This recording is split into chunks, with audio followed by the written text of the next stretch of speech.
একটা মেসেজ রেখে যেতে চাই, সেটা হলো জুলাই গণ অভ্যুত্থানের চেতনা নতুন প্রজন্মের কাছে পৌঁছে দেয়া এবং দেশ গঠনের অঙ্গীকার সুদৃঢ় করতে যুক্তরাষ্ট্রে কর্মসূচি পালন করেছে এনসিপি ডায়াসপোরা অ্যালায়েন্স ইউএসএ। লস অ্যাঞ্জেলেসে ৩৬ জুলাই ও স্বপ্নের বাংলাদেশ শীর্ষক অনুষ্ঠান আয়োজন করা হয়। বক্তারা জুলাইকে আত্মত্যাগ, ন্যায় বিচার ও নতুন বাংলাদেশ বিনির্মাণের প্রতীক হিসেবে উল্লেখ করেন। অনুষ্ঠানে চিত্র প্রদর্শনী, আলোচনা সভা, শিশুদের চিত্রাঙ্কন প্রতিযোগিতা ও সাংস্কৃতিক পরিবেশনা অনুষ্ঠিত হয়।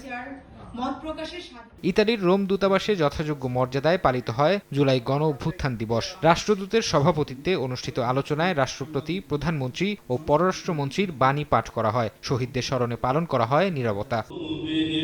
কুয়েতে বাংলাদেশ দূতাবাসে বুধবার যথাযোগ্য মর্যাদা ও গভীর শ্রদ্ধার মধ্য দিয়ে পালিত হয়েছে জুলাই গণ অভ্যুত্থান দিবস। দেশটিতে নিযুক্ত বাংলাদেশের রাষ্ট্রদূতের সভাপতিত্বে আয়োজিত অনুষ্ঠানে প্রবাসী বাংলাদেশি গণমাধ্যম কর্মী এবং দূতাবাসের কর্মকর্তা কর্মচারীরা অংশ নেন। জুলাই গণ অভ্যুত্থান দিবস পালন করেছে দক্ষিণ আফ্রিকার বাংলাদেশ দূতাবাস। বুধবার প্রিটোরিয়ায় দূতাবাসের হলরুমে আলোচনা সভা হয়। বক্তারা জুলাই গণ অভ্যুত্থানের শহীদদের প্রতি গভীর শ্রদ্ধা নিবেদন করেন। তাদের আত্মত্যাগের চেতনায় উদ্বুদ্ধ হয়ে একটি গণতান্ত্রিক, বৈষম্যহীন ও সমৃদ্ধ বাংলাদেশ গঠনে সবাইকে নিজ নিজ অবস্থান থেকে অবদান রাখার আহ্বান জানান রাষ্ট্রদূত।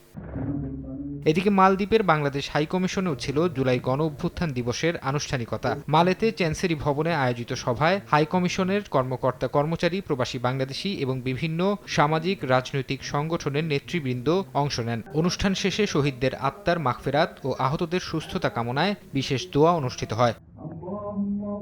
ফারহাদ চৌধুরী, সময় সংবাদ।